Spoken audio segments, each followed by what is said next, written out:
So, the Denver Nuggets didn't just make moves this summer, they shifted their vision. Because when the best player in the world gets fatigued from carrying a team, you don't just say, it's whatever, figure it out. You make sure to build around him by bringing in the right pieces. Let me give you something to think about. What happens when Jokic finally gets the kind of roster that can carry the weight with him instead of just depending on him?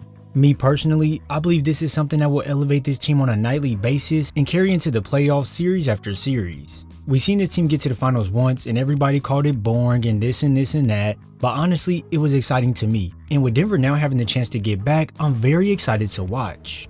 Now with MPJ getting traded and bringing in Cam Johnson, this is a move that was needed to be made, and quite frankly, it was one of Denver's biggest transactions this summer. They did trade a core piece of Michael Porter Jr., but we all know he was simply just looking for a shot and nothing else. So in return, they got Cam Johnson. When looking at last year's stats, MPJ had averaged 18 points and 7 rebounds while shooting 39% from deep, which is solid. But when you get Cam Johnson, you not only get 18 points, 4 rebounds, and 3 assists with a 39% conversion rate from deep, as you also get someone who can sit down and provide solid defensive value as well. When you look at it on paper, it's poetic. Giving up someone who isn't really that suited for your scheme in exchange for a versatile wing who thrives in movement and spacing is a no-brainer, as you pretty much lose nothing and gain everything. In Brooklyn, Cam Johnson was shooting off curls, catches, and was just flowing in the motion of the offense. And this right here is the exact kind of synergy that goes well with Jokic's playstyle. Along with all the things that help out on the court, it also helps them in terms of structure when we talk about finances, because Denver will save massive amounts on salaries, uplifts the team in their connectivity, and helps rebuild around the centerpiece Nikola Jokic rather than around pieces that sort of fit but don't really fit the mold completely. Around the time when Cam got traded, he called Jokic the best player in the world, and this shows that he's ready to accept his role and bring in his value to a dangerous core that is ready to compete for another championship. Now the story isn't just the trade for Cam or the core they already have, because for a team to be highly competitive, you need a solid bench, flexibility, and the right pieces to survive when things get tough. This here is why Denver went and added Bruce Brown on a 1-year deal, which is already a familiar face for the squad, so the chemistry should be back in no time. They also picked up Tim Hardaway Jr., who will provide spacing with his shooting on the outside and just a veteran presence to help out as well. And last, but certainly not least, y'all already know what I'm about to talk about. They picked up Jonas Valanciunas as a backup center, and this is major for them. Now I get it. I know. He's not going to be like Jokic when he's on the floor. He's not going to be passing dimes out to everybody. So nobody should even be expecting him to come in and do that. But what he does provide is someone who can complement Jokic with his bruising strength and rebounding, and when Jokic needs a rest, they can go ahead and slide him in.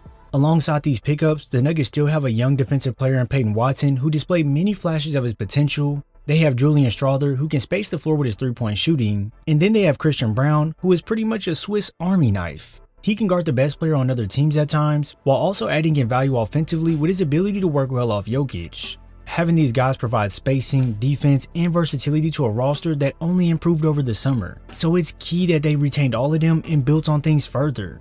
This here helps Denver be able to avoid many mismatches on the floor, as many guys can take on many different responsibilities, so any team that does step in front of them should strike no fear. Now, as good as it is to pick up pieces that can fill the team, everything still flows through Nikola Jokic. Last season he averaged 29 points, 12 rebounds, and 10 assists, and those right there are video game numbers. A lot of people thought he should have won the MVP over Shea, and honestly, I can't say they're wrong. SGA did play out of his mind, so I'm not even mad that he won it. But with the way that Jokic controlled the game on a nightly basis while making it look easy, there's definitely an argument that he should have taken home the trophy. Fast forward to current time, Jokic is solidified in his prime and he's only looking to compete for championships. So with Murray, Aaron Gordon, Christian Braun, and now Cam Johnson, the Nuggets can rotate looks, shift defensive assignments, and simply don't have to rely on Jokic every single night to carry them, as they all can now carry the weight collectively and work as a true unit to take teams down. I know we already talked about him, but just to touch back on Christian Braun slightly, in his breakout season, he proved he can hit double figures 71 times out of 79 games, while having peak efficiency shooting 58% from the field. This here helps the team as they get somebody who doesn't need the ball in their hands but can still score, and then he's also a reliable defensive guy for the team. All that is rare for a guy emerging into being a regular rotation guy, and most people would say that he's important for this team. If you ask me, Jokic no longer needs to play 36 plus minutes a night and worry about losing a lead if he goes out the game, because with the pieces they got, it should help out. So that right there should help on his wear and tear throughout the season, and in reward, it'll keep him even more fresh when heading into the playoffs, and we all already know, that's when it matters the most, and you need to be ready to hit straight cash. Now, just as good as this team looks, no team is perfect. and one key thing they're missing is a true creator on the second unit. Like seriously, they need someone who can take nothing and create something. This is usually the role of Jokic, but when he's on the bench, you're gonna need someone who can still keep the spark alive. Now they did get Valanciunas, who can play when Jokic is out, but we all know they're not the same at all. And then when we talk about Jamal Murray, he's elite, but we have seen him get sidelined due to injury, so they need someone who can back him up and not drop off hard in production.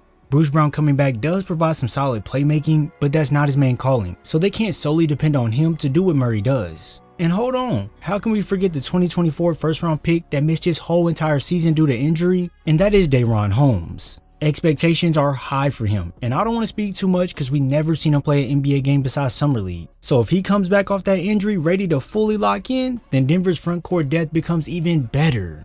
When you look at this team, it's truly a lot of moving pieces that will need to fit right for this team to ascend to another level. And to add on to it, David Edelman will actually start the season coaching this time instead of stepping in late like he did last season when Mike Malone was fired. So this should help the team's cohesiveness even more now that the team will have an ample amount of time to understand each other and how to put the right pieces on the floor at the right time. Now listen, one question is still at hand. Can this team that the Denver Nuggets assembled take down any team in the West who may stand in their way, or are they still missing pieces? If you ask me, I think they have a solid chance in making a finals push. But before I get ahead of myself, I'm going to be watching out for some key things during the season, such as can Cam Johnson live up to his role as a multi-optional threat, not just a shooter? Will Christian Brown continue to ascend, or will he plateau? Will Holmes come in and prove his potential, or will he still be kind of rusty off that recovery? And last but not least, does a second unit generator appear, or will Jokic still be forced to log 38 to 40 minutes? This NBA season should be exciting, and with the Denver Nuggets reconstructed, they are hungrier than ever to get back to the promised land. If you enjoyed this video, be sure to drop a like, subscribe, and turn on post notifications so you're first to know when I upload. I thank you all for your support, and I'll see you in the next video.